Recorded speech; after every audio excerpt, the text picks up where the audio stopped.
Johann Hari, the best-selling author. And first of all, thank you so much for joining us today. It's a real pleasure to have you and introduce you to the Lithuanian audience. In Lithuanian language, good evening will be labas vakaras. Na ką, labas vakaras visiems, ačiū, kad atvykote ir malonu Jūs matyti. Šiandien mes turime nuostabų svečią pirmą kartą Lietuvoje, tai yra Johannas Haris. Kažkas jau parašė, kad esate apie jį girdėję, kažkas galbūt gal ne, tačiau pradžioje trumpai pasidalinsiu, kas apskritai yra Johannas Haris. Ir šiandien mes turėsime maždaug apie valandą laiko pokalbio su Johannu Hariu, tai pirmas 45 minutės aš vesiu pokalbį, pokalbis vyks anglų ir lietuvių kalbomis, tai yra išversiu jums į lietuvių kalbą, kai Johannas pasidalins savo mintimis ir po to jūs turėsite laiko asmeniškai paklausti Johanno klausimus apie priklausomybės, apie traumas, depresijas ar kitas galbūt jums aktualias temas. Ir kas manęs nepažįstate, esu Eugenijus Šnipas, laisvas nuo priklausomybių mentorius. Pats turėjęs 3 priklausomybės, tai yra alkoholis, lošimai ir rūkymas, jau daug metų nevartoju, nelošiu, nerūkau ir pastaruosius metus intensyviai padedu žmonėms, kaip išsilaisvinti iš priklausomybių. Ir aktyviai dalinuosi šią temą viešai, tiek medijoje, tiek konferencijose, tiek savo puslapiuose Laisvas protas, Facebooko, Instagramoje. Ir iš tikrųjų Johannas yra vienas iš tų žmonių, kurio darbus galbūt aš jau ilgą laiką seku, man labai patiko jo tas požiūris į priklausomybės. Todėl labai džiaugiuosi, kad šiandien mes turim pasikalbėti galimybę su Johannu, tai yra pirmą kartą Lietuvoje. Ir kol pradėsime, parašykite galbūt į chatą savo intenciją šiam vakarui. Ką norėtumėte išgirsti, sužinoti ar suprasti, taip pat galite iš karto parašyti kažkokius galbūt klausimus, kuriuos turėsite Johannui. Ir, kaip minėjau, pokalbio pabaigoje turėsime laiką klausimams. O dabar trumpai apie patį Johanną Harį, tai yra britų rašytojas, žurnalistas ir tarptautinių bestsellerių autorius. Lietuviškai yra išleistos jo 2 knygos, tai yra Nutrūkę ryšiai ir paveiktas dėmesys. Taip pat jis yra parašęs knygą Chasing the Scream, kurioje yra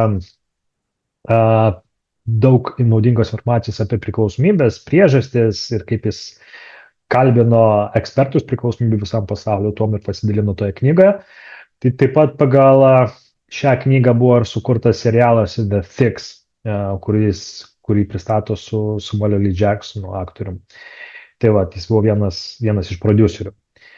Pats Johannas daug metų tyrinėja priklausomybės, depresijas, nerimą ir kitas, pavadinkime, dėmesio žmogiško ryšio temas.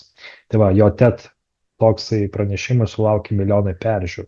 Todėl man labai malonu pristatyti šiandien ir mūsų Lietuvos auditorijai Johanną.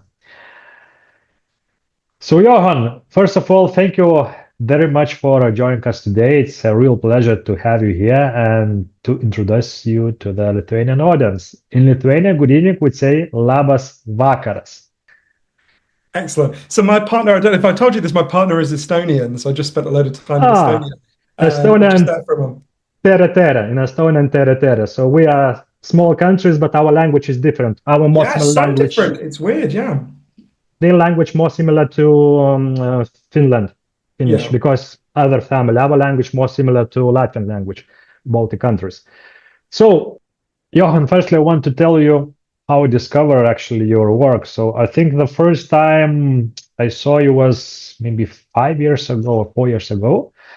I saw that your TED Talk speech, it's about addiction and the idea that the opposite of addiction is connection. And I remember that moment and said, this approach is very similar to my teacher Gabor Mate, and really connected with him. So then I started reading your books. It's in Lithuanian. We have Stolen Focus, Paveiktas dėmesys, and Lost Connections. And unfortunately, we don't have like other book. It's the Chasing the Scream in Lithuania, but I think maybe it's one of most important your books. So I've been following you several years, and one day I just thought maybe I want to meet this guy. So I wrote you email, and yes, you said yes. So that was amazing for me, and I believe for Lithuania audience, and it's a great pleasure to have you here. As I mentioned before, I have my own personal experience with 3 addictions: alcohol, gambling, and smoking, and I've been in recovery for many years. And today I help people in Lithuania become free from different addictions. I also speak publicly about addictions and try to show people through both my personal and professional experience that it's, I believe, possible maybe to live differently. So, Johann, for people in Lithuania who may be discovering you first time, and how would you introduce yourself today to Lithuanian audience? I write non-fiction books, but I guess, by the way, I wrote on a piece of paper, slow down, because I had so much caffeine today. If I start to speak too fast, please tell me. That's okay. For me, the reason I wrote a lot about addiction and spent many years researching it was a very personal one. One of my earliest memories is of trying to wake up one of my relatives and not being able to. And I was too young then to understand what was happening. But as I got older, I realized we had addiction in my family, several members of my family. And I think as I grew up, seeing this play out, I felt a really big mixture of things. So part of me felt a lot of compassion for the people I loved who were addicted. I was really worried for them. I could see they were terribly suffering. I was also very angry with them. I didn't understand it. I had a kind of angry voice in my mind. And it was really in a state of conflict about it.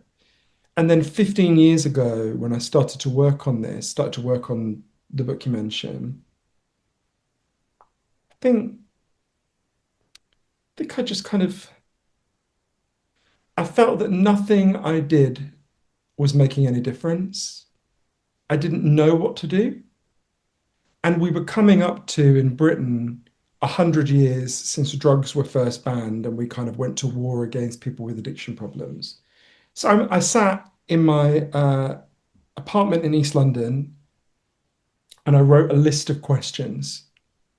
And the questions were, let's see if I can remember them. What causes addiction? Why did we go to war against addicts 100 years ago? Why do we continue when it doesn't seem to be working very well? What actually does help reduce addiction and help people recover from addiction? And has anywhere in the world got this right? I think those were the questions. And then I ended up going on this really big journey all over the world to try to find the answers. So I went from, the killing fields in Mexico to Harlem to Switzerland to Portugal to Australia. I went to so many different places, and I met a crazy mixture of people, from a transgendered crack dealer in Brooklyn, who's one of the smartest people I know, to a hitman for the deadliest Mexican drug cartel. He is not one of the smartest people I know. Yes. To the only country that's decriminalized all drugs, Portugal, with really interesting results. I'm sure we'll get to that. And the thing that really surprised me is that so much of what we think we know about this subject is wrong.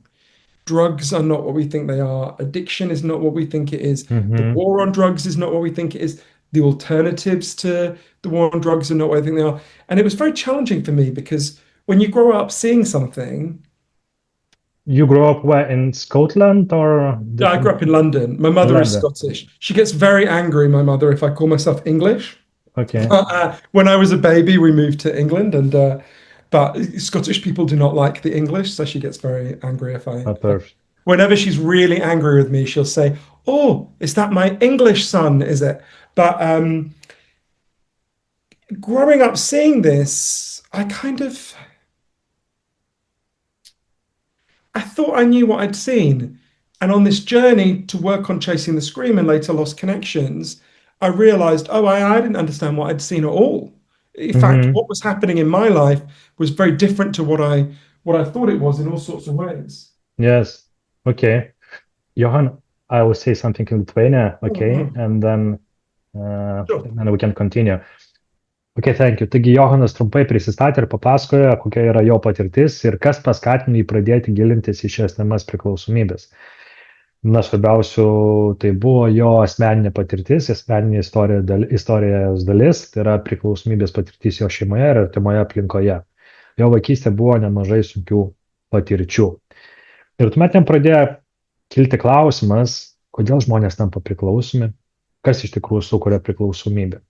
Johanas pats gimė Škotijoje, tačiau vėliau užaugo Londone ir gilindamas į šią temą jis keliavo po pasaulį, kalbėdamas su daugybė žmonių ir pastebėjo, kad dauguma mūsų galbūt ne visai teisingai suprantame, kas yra priklausomybė ir kaip jie sukuria tam tikros medžiagos ar elgesys.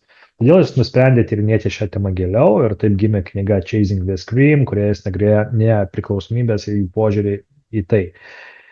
Vėliau pasirodė ir kitos jo knygos Paugtas dėmesys, apie mūsų dėmesį ir tai, kodėl mums darosi sunkiau susikaupti ir nutrūkę ryšiai apie depresiją, nerimą ir prarastą ryšio reikšmę. Taigi, Johannas, trumpai tariant, yra rašytojas, žurnalistas ir tyrinėtojas, daug metų besigilintis į priklausomybių, psichinės sveikatos, žmogiško ryšio ir dėmesio temas. O dabar keliaukime giliau ir į labiau priklausomybių temą ir paklausime Johanno. So Johann, your personal experience led you to explore addiction more deeply. What addiction really is and what is the root causes? And through that journey, you started speaking with some of the world leading addiction experts, like including Gabor Mate, David Matt, and others. Is it right? Yeah, I spent a lot of time with people with addiction problems all over the world. I spent a lot of time with people who'd recovered, people who didn't recover. Yes. And I spent a lot of time with kind of experts. And of all the people I met, there are so many people who changed my mind about so many subjects, but I think the one that really changed my life was an amazing man, a friend of Gabor's called Professor Bruce Alexander, who did an experiment that has really transformed how we think about addiction all over the world. So we think, certainly I thought, I'm sitting here in London, we think if I kidnapped the next 20 people who walked past this building I'm in, my office, and I held them hostage, and every day I injected them with heroin 3 times a day, like a villain in a horror movie. At the end of, say, a few weeks, a month, they would all be addicted to heroin for a simple reason. There's chemical hooks in heroin that their bodies would start to desperately physically crave. So after being exposed for a while, they would have this huge physical hunger for the drug, right? That's why in English, in other words, it is being hooked. And it turns out there's some truth in that story, but it's a very, very small amount of what's actually happening in addiction. And the first thing that alerted me to the fact there's something not right about this story is when Gabor said to me, in Britain or in Canada, if you step into the street and you get hit by a truck and you break your hip, you'll be taken to hospital and you'll be given a lot of a drug called diamorphine. Diamorphine is heroin. It's medically pure heroin. It's much better than the stuff you'd ever score on the streets. It's much more potent. What is the difference, sorry for interruption, morphine and dimorphine? It's more potent. Diamorphine is more potent. Okay. It's just more powerful. Okay. It's literally heroin. Whereas morphine is a milder form of the drug. It's a good question. And people in British hospitals are given this heroin, sometimes for quite long periods of time. If anyone watching has a British grandmother or Canadian grandmother who's had a hip replacement operation, your grandmother's taken a lot of heroin. If what we think about addiction is right, that it's caused primarily or entirely by exposure to the drug, what should be happening to all these people in Britain and Canada who are taking loads of heroin? They should leave and be addicted, right? They should be trying to score on the streets. This has been studied very carefully. Medical exposure in British and Canadian hospitals does not cause addiction. And I remember when I learned that, thinking, well, I don't think that can possibly be true, right? How can that be right? How could you have a person in a hospital bed who's given a lot of really powerful heroin, they don't become addicted, and you've got a person in the alleyway outside shooting up, taking a weaker form of the drug, and they do become addicted? How can that be? And I only began to understand it when I went to Vancouver and interviewed Professor Alexander. So he explained to me the story we have about addiction, that it's caused primarily or entirely by the chemical hooks in the drug, comes from a series of experiments done earlier in the 20th century. They're really simple experiments. Anyone watching can try them at home if you're feeling a little bit cruel. You take a rat, you put it in a cage, and you give it 2 water bottles. One is just water, the other is water laced with either heroin or cocaine. If you do that, the rat will almost always prefer the drugged water and almost always kill itself by overdosing quite quickly. So there you go, right? That's our story. The rat tries the drug, it needs more and more of it, and then it kills itself. But in the 1970s, Professor Alexander came along and said, well, hang on a minute. You put the rat alone in an empty cage. It's got nothing that makes life worth living for rats. All it's got is the drugs, right? Yes. What would happen if we did this differently? So he built a cage called Rat Park, which is basically like heaven for rats. They got loads of friends, they got loads of cheese, they got loads of colored balls. Yes. They can have loads of sex. Everything a rat likes in life is there in Rat Park. And they've got both the water bottles, the normal water and the drugged water. And this is the fascinating thing. In Rat Park, they try the drugged water and they don't like it very much. They don't use it compulsively. They don't overdose. So you have very heavy compulsive use and overdose when the rats are deprived of the things that make life worth living, and very low drug use when they have the things that make life worth living. Now, there's lots of human examples of this that I can talk about. But the lesson I took from this, like you said in the intro, is the opposite of addiction is not sobriety, valuable though that may be for many people. Yes. The opposite of addiction is connection. The core of addiction is about not wanting to be present in your life because your life is too painful a place to be. Okay, here I'll stop you. Thank you. I'll translate in Lithuanian and we'll jump, okay. Taigi Johannas pasako, kad daugelį metų jisai tyrinėjo priklausomybių temą kaip žurnalistas, jis keliavo po pasaulį, bendravo su žinomais priklausomybių srities ekspertais, tarp jų Gabaras Matė ir Briusas Aleksanderis, ir gilinasi į skirtingą požiūrį priklausomybę. Jis taip pat pasigilino, pavyzdžiui, apie, kai Vancouverį buvo Kanadoje, ir kalbėjo apie žmonės turinčius priklausomybės nuo heroino ar kitų opioidų. Ir dar viena svarbi mintis, ką jis paminėjo, tai yra Briuso Aleksanderio eksperimentas su žiurkėmis, vadinamis žiurkių parku. Tai yra eksperimento idėja buvo palyginti skirtingas aplinkos sąlygas. Vienoje aplinkoje žiurkės buvo izoliuotas ir joms buvo duodamas vanduo su heroina, o kitoje buvo sukurta aplinka, tai yra visas parkas. Tai yra žaidimai, erdvė didžiulė, maistas ir taip toliau. Ir buvo duodami toje žiurkio parke 2 buteliukai, tai vienas su vandeniu, kitas su vanduo su heroinu. Ir tame parke žiurkės rinkosi vandenį, o ne vandenį su heroinu. Tai va čia ir yra kalbama apie kokią didžiulę reikšmę priklausomybė gali turėti ne tik pati medžiaga, o pats ryšys. Ir čia kaip ir minėjęs į tą frazę, priklausomybės priešingybė nėra blaivybė, o yra ryšys. Ir kai žmogus neturi saugaus ryšio su savimi ir kitais, priklausomybė gali tapti tiesiog vienu iš būdų, tai yra pabėgimu nuo savęs, nuo to, ko jis jaučia šiuo metu. Jam sunku išbūti su savimi, akistata su savimi yra sunkiausia. So Johann, my next question is about the ideas you are best known. So the opposite of addiction is not sobriety, yes? It's a connection. What does this idea mean to you today? What does connection mean in the context of addiction? Yeah, so about connection. What is for you? I think it has lots of meanings, but the core of it is everyone knows they have natural physical needs. Mm-hmm. You need food, you need water, you need shelter, you need clean air. If I took those things away from you, you'd be in trouble really quickly. But there's equally strong evidence that all human beings have natural psychological needs. You need to feel you belong. You need to feel your life has meaning and purpose. You need to feel people see you and value you. You need to feel that you've got a future that makes sense. And our culture is good at lots of things. I'm glad to be alive today, but we have been getting less and less good at meeting these deep underlying psychological needs for a long time now. So I think people are disconnected from their the things they need. And every addiction is an attempt to solve a problem, which I know can sound very challenging to some people because it's obviously, in one sense, dysfunctional, but in another sense, it is highly functional, right? Yeah.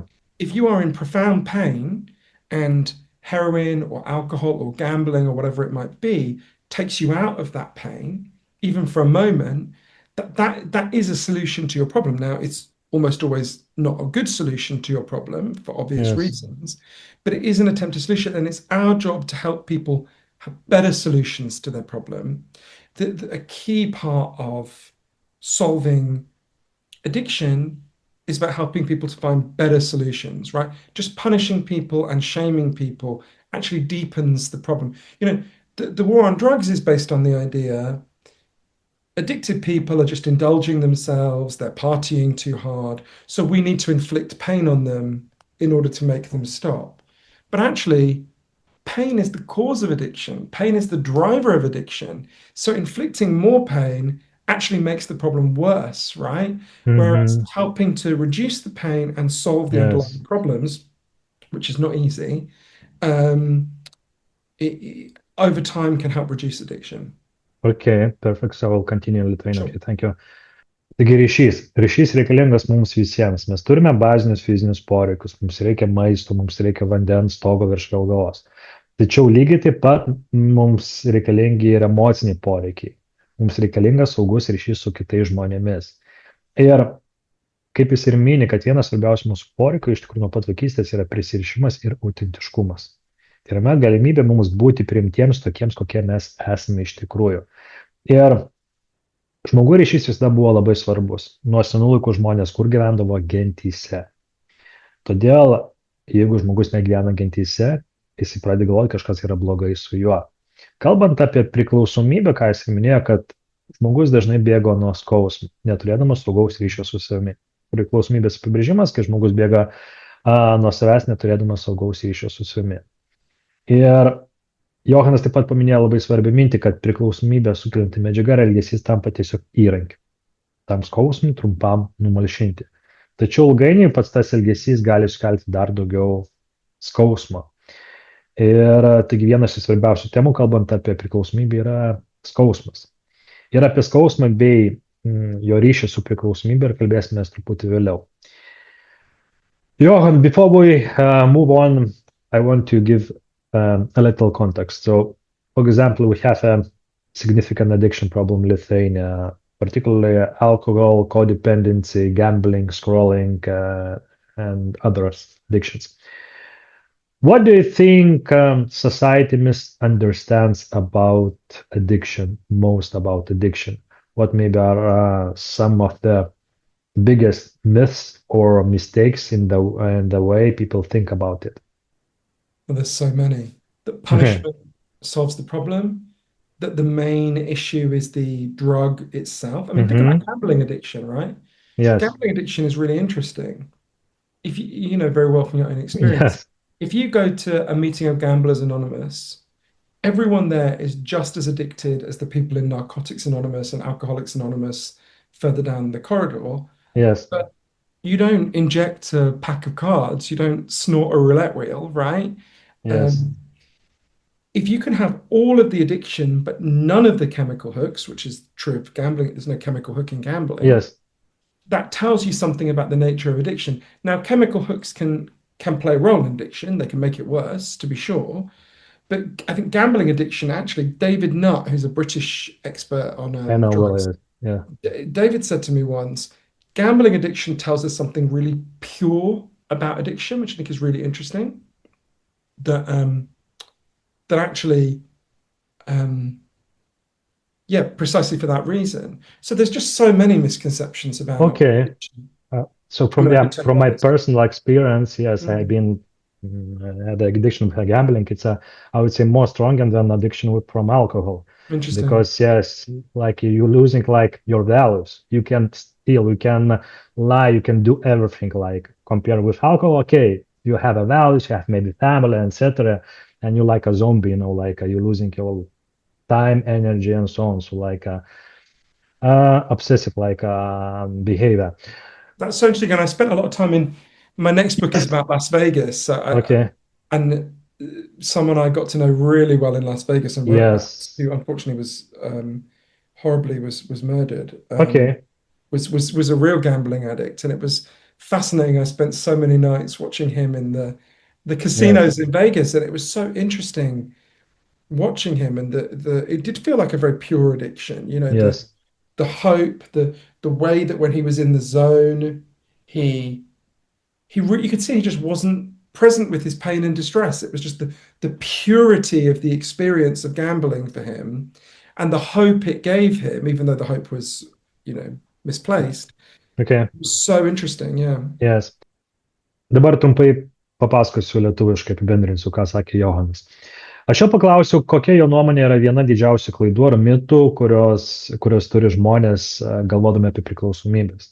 Sako, pirmas dalykas, ką jis paminėjo, kad klaidingas įsitikinimas, kad priklausomybės problemą galima išspręsti per bausmes. Žmogų bausti, uždaryti, izoliuoti ir tokiu būdu tikėtis, kad viskas išsispręs. Antras dalykas yra įsitikinimas, kad visa problema yra medžiagoje ar elgesyje. Johannas kalbėjo apie vadinamus medžiagų tos cheminius kabliukus. Tam tikros medžiagos iš tiesų gali turėti stiprų poveikį žmogui. Tačiau mes taip pat turime ir elgesio priklausomybės, pavyzdžiui, priklausomybės nuo lošimų. Ten nėra jokios cheminės medžiagos, kuris žmogus suvartoja, tačiau priklausomybė gali būti vis tiek labai stiprus noras. Todėl, norėdamas prarasti priklausomybę, negalime žiūrėti tiesiog į medžiagą, turime žiūrėti daug plačiau. Johann, imagine two people using the same substance, alcohol or drugs, or engaging in the same behavior. But only one of them developed an addiction. Why do you think some people became addict and why others do not? What is your opinion? It's an important question. So if you look at any psychiatric textbook, when it comes to what are called mental health conditions, there's an almost complete agreement in theory that the model that explains this is what's called the biopsychosocial model, which sounds very technical, but it's very simple. For any mental health problem, depression, anxiety, addiction, there are three kinds of cause. There are biological causes, like your genes or changes in your brain, which can make you more sensitive to these problems. Mm-hmm. There are psychological causes, like, say, trauma would be an obvious one. Mm-hmm. And there are social causes, like, say, poverty. Then there's lots of Mm-hmm. biological causes, lots of psychological causes, lots of social causes. Those are just examples.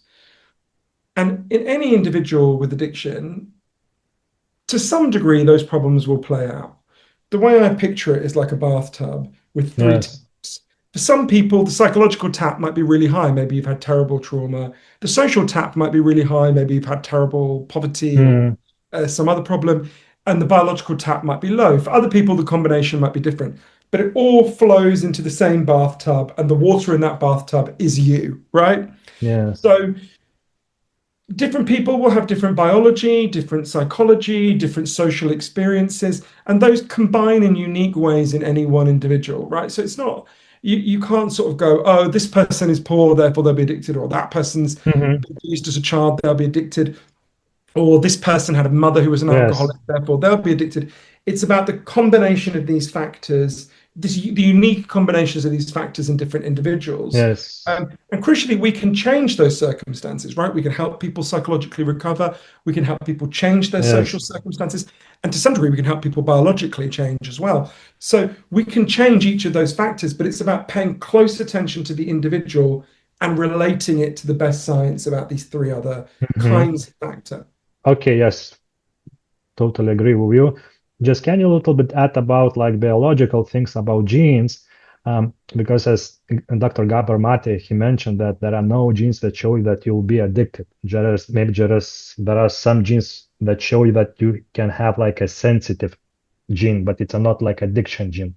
What is your opinion? So Gabor's exactly right, that it's about sensitivity rather than, it doesn't write your destiny, right? There's like some people, if you have red hair, you have a gene that switches on red hair, you're going to be red-haired all your life, right? It's just a fixed phenomenon. Yes. Or, you know, all sorts of other biological phenomena. No psychological phenomenon is like that. That's not how human psychology works. Your genes interact with the environment switches your genes on and off. And there is no, I mean, almost no human behavior is determined by a single gene. That groups of genes determine some greater sensitivity to it. Yes. So there's very simplistic ways some people are told about the biology, like people are made to think, oh, my mother was an alcoholic, I'm going to be an alcoholic. That is not how it works. You may have more vulnerability, but partly because it's actually quite traumatic. Yes. Some of that Okay. is psychological, right? It's traumatic to have a mother who's addicted, or father, or whatever. Yes. And it's also you're Okay. more likely to learn those behaviors, which is a psychological phenomenon, and you're more likely to be in difficult social circumstances, not always. Okay. Okay, clear. Thank you. I will translate now. Ir Johanas išskyrė 3 pagrindinius komponentus, tai yra biologija, psichologija ir aplinka. Biologija, tai jis ką turi, taip pat ir genetika. Genetika gali turėti įtakos, pavyzdžiui, žmogaus jautrumui ir tam, kaip jisai reaguoja į stresinės situacijas. Tačiau tai nereiškia, kad egzistuoja konkretus kažkoks genas, kuris nulėmė, kad žmogus bus priklausomas. Ne, tai yra genas daugiau apie jautrumą. Antras komponentas yra psichologija, čia atsiranda trauma, sunkios vaikystės patirtys, emocinis skausmas ar kitos patirtys, dėl kurių žmogus bėga nuo savęs, nuo savo skausmo. Trečias komponentas tai yra aplinka. Jeigu žmogus gyvena aplinkoje, kur nuolat yra vartojamas alkoholis ar kitos medžiagos, jo rizika gali būti kitokia nei žmogaus gyvenančio kitoje aplinkoje. Čia įsivaizduokime, vienas gyvena, nežinau, vartojančio aplinkoje Lietuvoje, kitas gyvena Saudo Arabijoje, kur nėra alkoholio. Tai va, tai priklausomybę galima matyti kaip tokią visą puzlės dėlionę, susidedančią iš dalių, tai yra biologijos, psichologijos ir aplinkos. Ir tada aš Johanno dar papildomai paklausiau, ar galbūt yra kažkoks genas, kuris parodo, kad žmogus bus priklausomas. Ir jis irgi buvo tos nuomonės, kaip ir Gamaras, matė, kad nėra to geno, kad parodytų, kad čia žmogus bus priklausomas, bet tai yra daugiau genas apie jautrumą. Genetika gali būti labiau stipriai susijusi su tam tikrų žmogaus jautrumu ar pažeidžiamumu. Tačiau tai nėra parašytas jo likimas, kad jisai bus priklausomas. Johann, in my own work with people who are struggling with addictions, alcohol, gambling, codependence, and other, how important it's to ask the person, what is the addiction doing for you, rather than focusing only on how do we make to stop addiction? Yeah, it's a really profound and wise question. If you approach, in my view, if you approach addiction as if it's a malfunction, you miss the point, right? Like, clearly, addictions are problematic, obviously. But like we were saying, they're an attempt to solve a problem. You know, there's a very challenging sentence in a book by Marianne Faithfull. So she was this amazing British rock star who died a couple of years ago. And she's most famous because she was Mick Jagger's girlfriend, which really annoys me because she's much better than Mick Jagger. Okay. And she had this memoir where so in the 60s, she was addicted to heroin, and she was homeless and she became addicted to heroin. And she has this sentence. It's a very difficult sentence if you've got my family's experience to read. She said, "Heroin saved my life, because if it wasn't for heroin, I would have killed myself at that point." And that is so challenging to us because we think of, for obvious reasons, heroin as this terrible thing. And obviously it causes all sorts of problems. But at that moment in Marianne's life, that was the best solution anyone offered her. Now, there were better solutions and she eventually found them. But at that moment, that was the best solution she'd been offered. And I think to see addiction as a malfunction or a dysfunction is missing the point, right? The core of addiction is about not wanting to be present in your life because your life is too painful a place to be. And addiction is a way to take yourself out of your pain. And if you're in terrible pain and you've got one way to take yourself out of it, you're going to keep doing that, whether it's my friend Tommy pulling the levers on the machines in the casinos in Las Vegas, or it's my relative taking huge amounts of legal painkillers, or another relative of mine gambling on the apps, or all sorts of behavior. It's if you have to understand where this came from in the person's life, what job it is doing for them, how you can better solve that problem. Martin Luther King said the best way to solve a problem is to deal with its underlying cause. Okay. And if you're presented with a problem, find out what the underlying cause was and find a better solution. It's a question about what is the pain.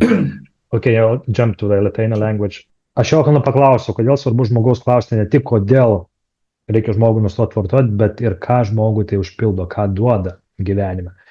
Johanas pasakė, kad tai yra labai svarbus klausimas ir jis pasidalino vienos moters istoriją, kur ji buvo patyrusi labai sunkių dalykų ir sakė, kad tam tikrų gyvenimo laikotarpio heroinas jai buvo tiesiog būdas kaip išgyventi.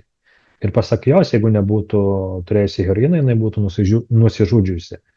Ir čia mes vėl grįžtame prie to paties klausimo, kas iš tikrųjų yra priklausomybė. Ir dažnai, kai žmogus bėga nuo savęs, neturėdamas saugaus ryšio su savimi, tai jisai bėga nuo kažkokio skausmo, nuo trauminių ar kitų nemalonių patirčių.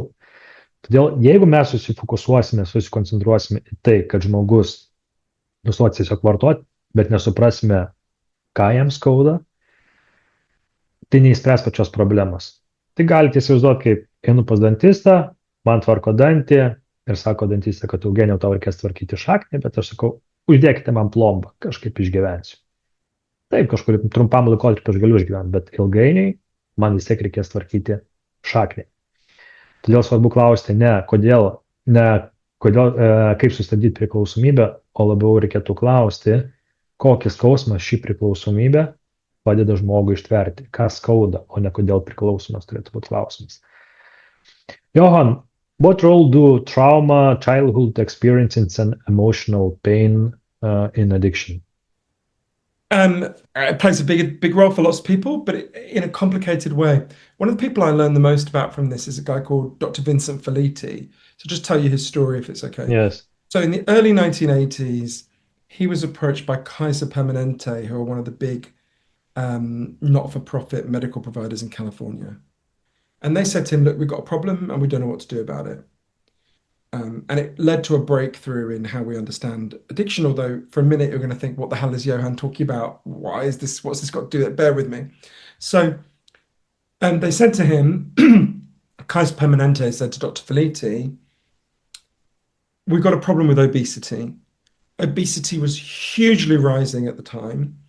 And obesity? Said, what is obesity? Obesity, people being very overweight. Okay. And they said to Dr. Felitti, we give people diet plans, don't work. We give people personal trainers, it doesn't work. What can we do? So they gave him loads of money to just do blue skies research to figure out what would work. So he started to work with 250 extremely obese people who weighed more than 300 pounds, so really, really overweight. And he's thinking, what could I do? And he tried this plan that sounds and actually is kind of stupid. He said, what would happen if really obese people literally stopped eating? And we gave them vitamin C injections so they didn't get scurvy or whatever. Would they just burn through the fat in their body and get down to a healthy size? And incredibly, at first, it worked. There was a woman called Susan, that's not her real name, who went down from being more than 300 pounds to 138 pounds. It's incredible. Yeah. And everyone was so happy, and her family were phoning Dr. Felitti and saying, wow, you saved her life. And then one day something happened that no one expected. Susan cracked. She went back to KFC while she started eating huge amounts. And Dr. Felitti called Susan in. He said, Susan, what happened? She looked down. She was really ashamed. She said, I don't know. And he said, well, tell me about that day that you cracked. Did anything in particular happen that day? She said, well, actually, something happened that day that had never happened to her before. She was in a bar and a man hit on her, right? Not in a nasty way, in a nice way. And she felt really panicked and she went and started eating. That's when Dr. Felitti asked Susan when she started to put on her weight. In her case, it was when she was 12. He said, well, did anything in particular happen when you were 12 that didn't happen when you were, say, 10 or 14? Anything in particular happened that year? And she looked down and she said, well, that's when my grandfather started raping me. Dr. Felitti interviewed everyone in the program. He discovered that 60% of the women had made their weight gain in the aftermath of being sexually abused or assaulted, which seems extraordinary. Okay. And he couldn't understand it. And then Susan said to him, well, the reason is simple. Being overweight is overlooked, and that's what I need to be. This thing that seemed so irrational, obesity, and is bad for you. It's needed of love. Yeah. Exactly. It was protecting them. It was performing a really important function. Yes. But this is a small study. You've got a few hundred people, right? So Dr. Felitti decided to get a load of funding to do a much bigger study. He went to the Centers for Disease Control, who fund a lot of medical research in the US, and he got money to study every person who came for healthcare in the entire city of San Diego across the whole year. Doesn't matter what they came in with, broken leg, schizophrenia, anything. And everyone was given a questionnaire with 2 parts. And the first part said, did any of these bad things happen to you when you were a child? Things like neglect, abuse. Okay. And the second part said, have you had any of these problems as an adult? Obesity, addiction problems, suicide attempts, that kind of thing. And when they added up the figures, it was mind-blowing. For every category of childhood trauma you experienced, you were 2 to 4 times more likely to be obese, addicted, or depressed. But when you got into the multiple categories, it was crazy. If you had had 6 categories of childhood trauma, you were 3,100% more likely to have an injecting drug problem, and you were 4,600% more likely to have attempted suicide. Just crazy figures. Crazy. Gives you some sense of childhood trauma. Yeah. Johanna, will stop you. Thank you. Sure. Toliau aš Johano paklausiu, kokį vaidmenį priklausomybės turi traumos, vaikystės patirtis, emocinis skausmas. Johanas pasidalino labai įdomių tyrimų, kad buvo atliekamas tyrimas su didelį antsvarį turinčiai žmonėmis ir buvo bandoma žmonėms padėti numesti svorį, rezultatai iš pradžių buvo geri. Tačiau vėliau dalis žmonių priaugo svorio ir tyrinėtojams kilo klausimas, kodėl žmogus susigrąžina svorį, jeigu jam pavyko ją atsikratyti arba jam suteikė labai geras sąlygas. Ir gilindamės į istorijas pamatė ryšį su trauminiam patirtimi, nes buvo kažkoks įvykis, sako, paklausė, kada galbūt buvo prieš tai gyvenime panašios situacijos ir prisiminė moteris vaikystės patirtis, kai buvo skriaudžiama, smurtas buvo prieš ją ir panašiai. Taigi, ir tyrinėtojai vėliau pastebėjo, kokią sąsają turi trauminės situacijos, trauminiai įvykiai su priklausomybėmis. Ir va čia atsiranda labai svarbus klausimas. Kartais elgesys, kurį iš išorės matome kaip problemą, persivalgymas, priklausomybės, žmogus gali atlikti tam tikrą iš tikrųjų apsauginę funkciją. Jis bėga nuo skausmo. Taigi, norint suprasti priklausomybę, svarbu klausti ne tik, ką žmogus daro šiandien, bet ir kas su juo nutiko anksčiau, nes tai gali būti viena iš priklausomybės priežasčių. Johann, I have a question about willpower. In Lithuania, it's very common to hear the people saying, like, with addiction, you just must to stop it, you need to have more willpower, etc., etc. And sometimes also using my experience from my personal life. When I was drinking, I could drink from Friday till Sunday, so 3 days in a row. So I said I had a lot of willpower to drink, yes, but to quit, I didn't have willpower. So what is your view on willpower? Why is willpower alone often not enough? And what does a person need in addiction to it? Yeah, I mean, willpower is real, and willpower is one part of this picture. But I always think about, I wrote a book about why we're all addicted to our phones and apps called Stolen Focus. And I went to interview the leading expert in the world on willpower, a man called Professor Roy Baumeister. He's done some of the most important experiments on willpower ever carried out. And I went to see him and I said to him, I'm writing this book about why we're addicted to our phones and I want to learn from you about willpower. And he said to me, it's interesting you say that. I've noticed I just look at my phone all the time now. I play Candy Crush all the time.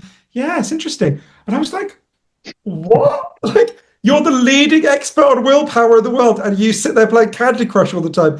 It's like, we're screwed. How are we going to ever get out of this? So willpower is a real thing. And we've all experienced willpower. Yes. Like today, I wanted to go to McDonald's. I didn't go. I used my willpower. I didn't go. Yes. But to imagine that willpower can solve these huge, complex problems on its own is, to me, very simplistic. What people need willpower is real, and we should encourage them to use their willpower.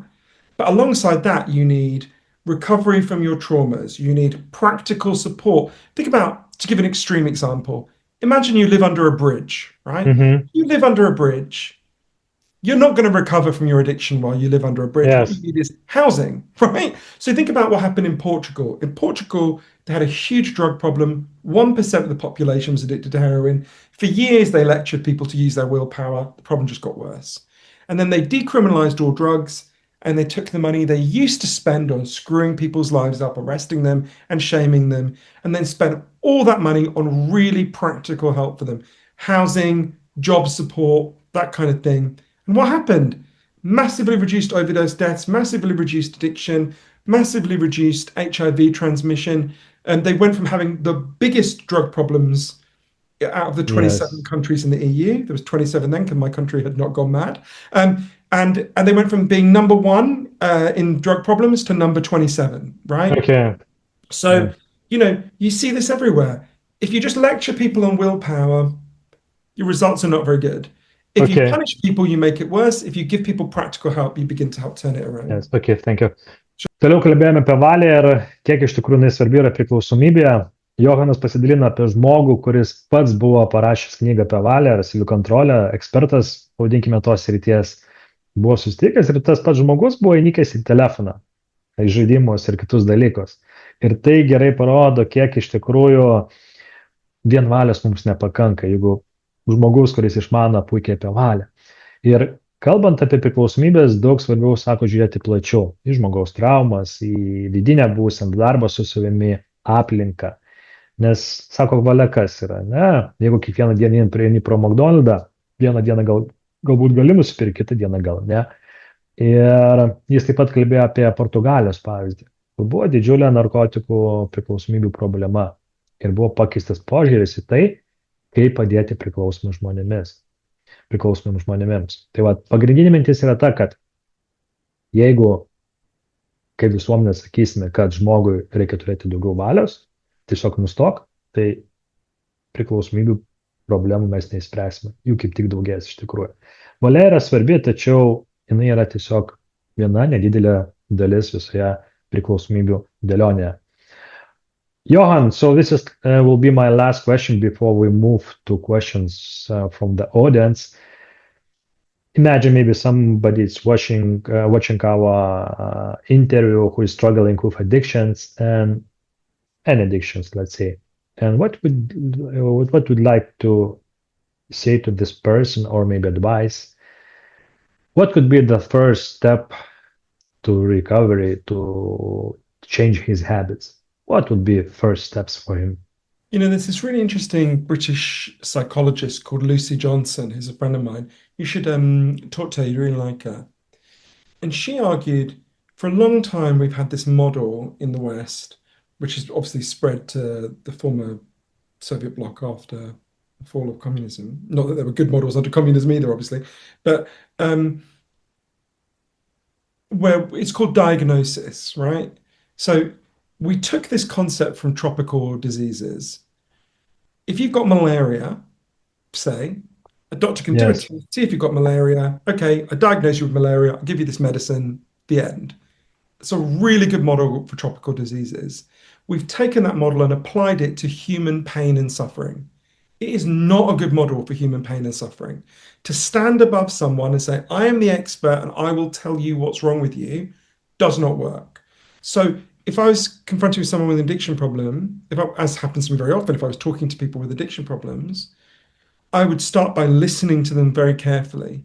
And I would want to understand, exactly like you said, what job is the addiction doing for them? What has happened to them in their life?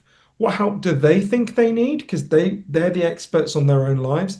And Lucy has come up with this different model to diagnosis, which she calls the power threat meaning framework, which sounds technical, but it says, who has power over you?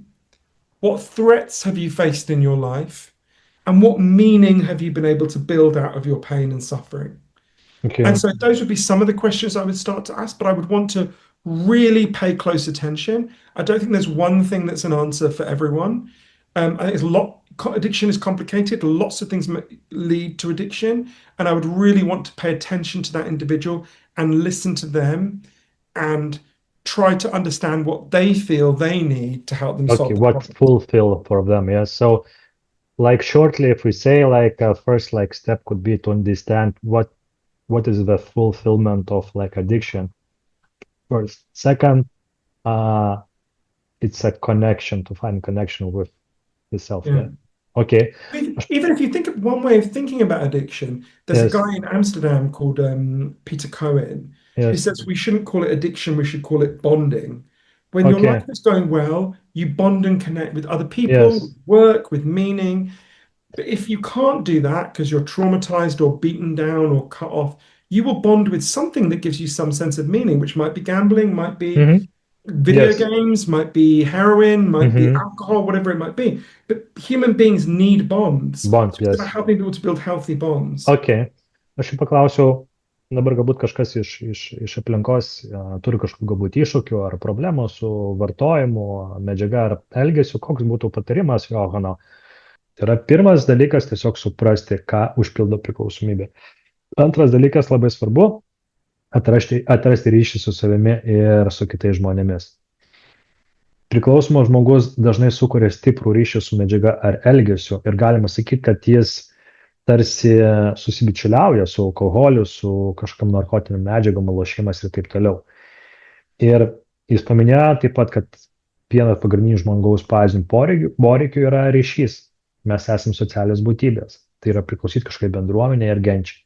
Todėl svarbu atsisakyti ne tik tai medžiagos ar elgesiu, bet ir kurti naują ryšį su savimi ir žinoma su aplinka ir bendruomenė. Let's move to the questions from the audience. So the first question is, once an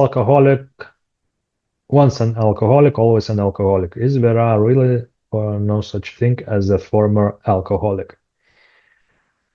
I have heard many times that if you have once been an alcoholic, you remain alcoholic for the rest of your life. What is your view on this label about alcoholic? What is your opinion?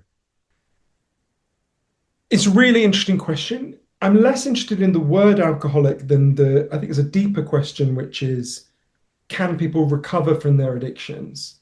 Or are they always vulnerable? And there's lots of different philosophies on this, but I believe, and I have seen in my own life, that people can recover from their addictions. Now, this is controversial. So people in the 12 steps tradition would say, you need to be abstinent forever. If you're constantly at risk of relapse. And there are some people for whom that is true, that any small step would lead to a regression downwards. But equally, there's lots of people who work in addiction and lots of different kind of philosophies of this now, like smart recovery, for example, which I think is a really good model. I've read it, smart recovery. I'm following smart recovery. I'm glad to hear that, because I think it's a really important model. Okay. I think we need lots of menus and lots of approaches, but I believe that people can recover from their addictions. I mean, I know people who had very bad drink problems, had a period of abstinence, and now drink moderately, for example, which cannot be explained in the 12 steps model. Okay. But are real people, and we have to match our theories to reality, which is not to say, I mean, there are lots of good things. Okay. Thank you. Because we have more questions. Sorry. Klausimas buvo apie žodį alkoholiką ir apskritai koks jo požiūris yra. Ir kad jeigu žmogus kartą gyvenimo tapo alkoholiku, tai alkoholiku lieka visą gyvenimą. Šis požiūris labiau siejamas yra su anoniminiais alkoholikų, visa anoniminė alkoholikų filosofija. Ir iš tikrųjų jis pabrėžia, kad nėra vieno kažkokio metodo, kuris tiktų visiems. Ir jis taip pat paminėjo, kad vienas iš metodų gali būti anoniminiai alkoholikai, tačiau yra smart recovery metodas, kurį jie nevadino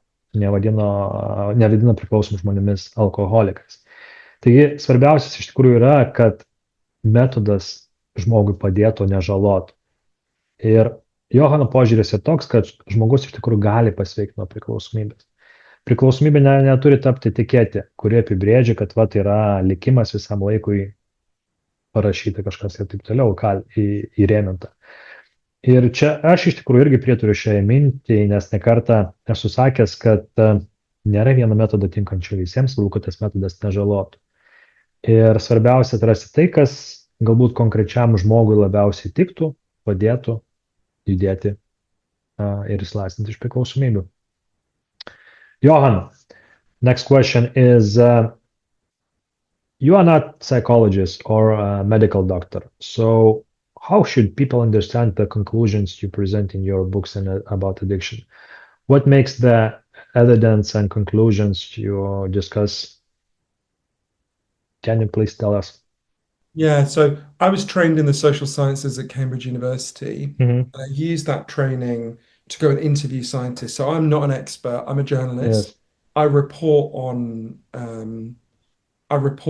the scientific debates and the expertise of people. So obviously it's not my job to come up with theories. That's not who I am. I'm a journalist. But obviously, Bruce Alexander, for example, who did the rat park experiment, the enormous amount of evidence now that backs that up, both in animals and in humans.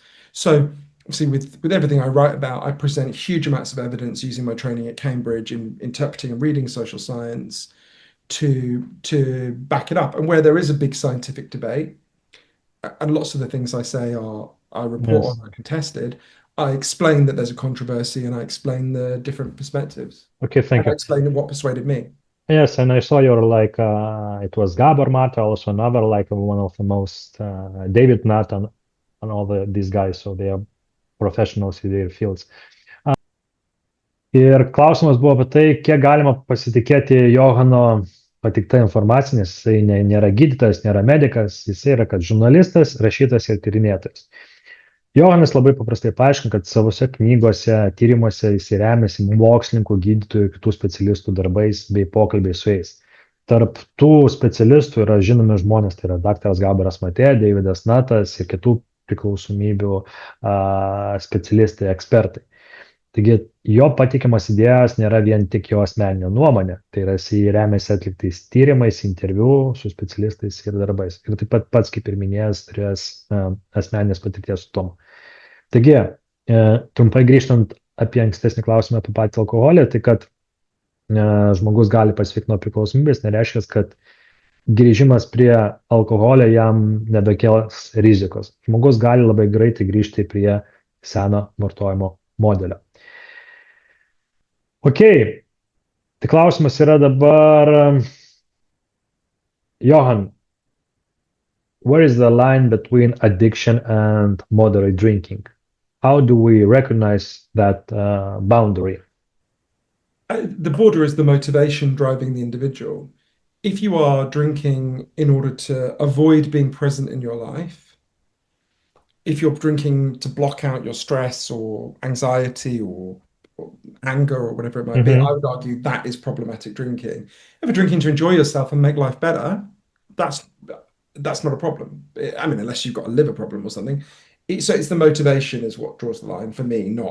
It's not like amount units of alcohol consumed. Yes. It's the underlying motivation. Okay, clear.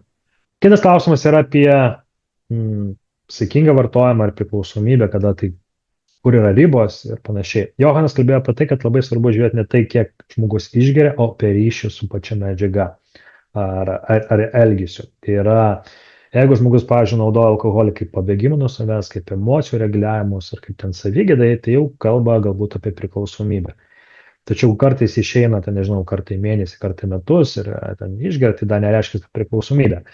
Šito vietą labai svarbu skirti keturis aspektus, tai yra keturis, tai yra kurio dėmesys eina to žmogaus, jeigu apie medžiagą pastovi galvoja. Antras dalykas praradimas kontrolės, trečias dalykas ilgalaikės neigiamas pasekmes ir ketvirtas dalykas yra kaip žmogus jaučiasi po to.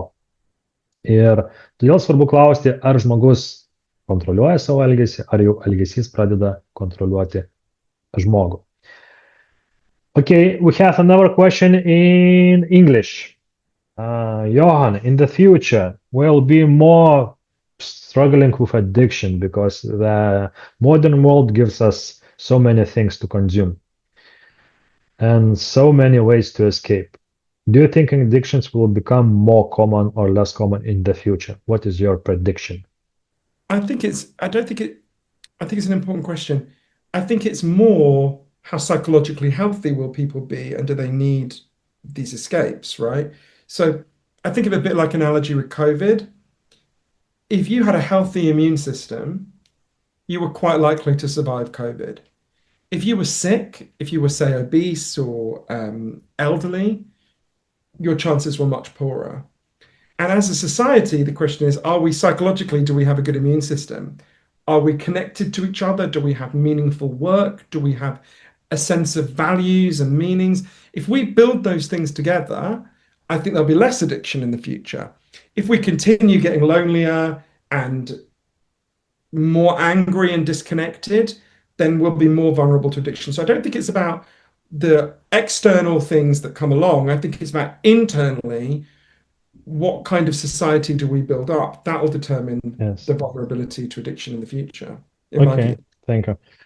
Johanas sako, kad priklausomybė atsiradimui įtaką daro išoriniai veiksmai. Pavyzdžiui, šiandien turime scrollinimą, ten socialinius tinklus, marketingą ir taip toliau.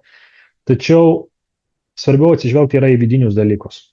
Tai yra, jeigu žmonės jausis labiau vieniši, labiau galbūt nutolę, neturės artimų ryšių su, nežinau, su artimais savimi, ar liks neįspręstos traumos ir emocinis skausmas, tikėtina, kad priklausomybių daugės.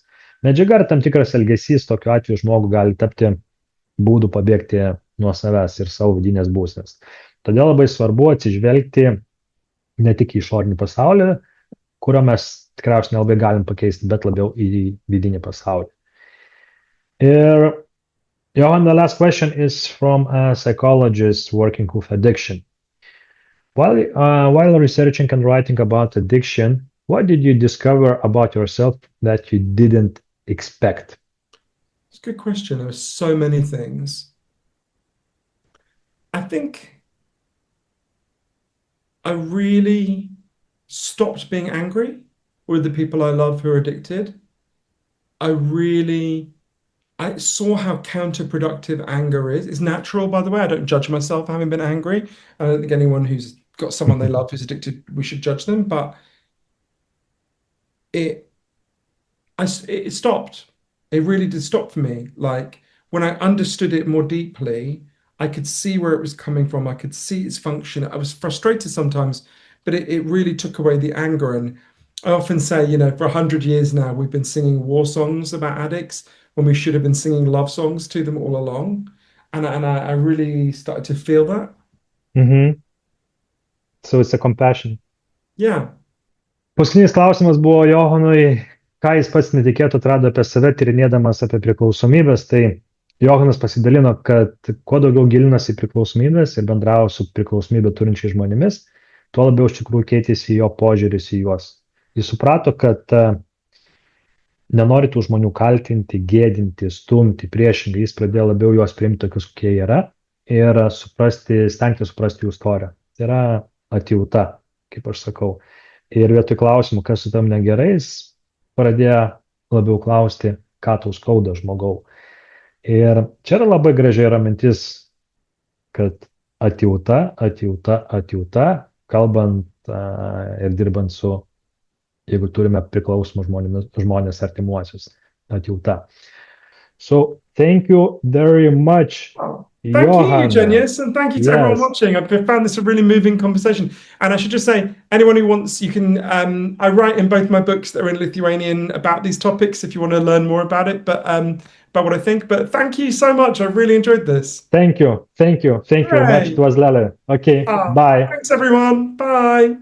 Ačiū visiems, kurie dalyvavote. Pasidalinsiu taip pat įrašų su jumis, kurie nespėjote prisijungti, ar kurie galbūt norėtumėte antrą kartą pasižiūrėti. Ir kaip minėjau, Lietuvoje yra parduodamas Johanno Hario knygos Pagautas dėmesys, nutrūkę ryšiai. Ir kita jo knyga apie priklausomybės yra tik anglų kalba. Tai yra Chasing the Scheme, ten, kuris kalba daugiau apie priklausomybės, apie Portugalijos atvejį ir apie kitus tyrimus. Tai va, tai Džiugu, kad prisijungėte ir tikrai nuostabi asmenybė yra Johannas. Johanno, kadangi nėra, aš dar turiu truputį laiko, jeigu norite, galite pasidalinti savo patirtimi, klausimais, galite ir įsijungti mikrofoną, kaip jums patogiau. Gal turite kažką man paklausyti?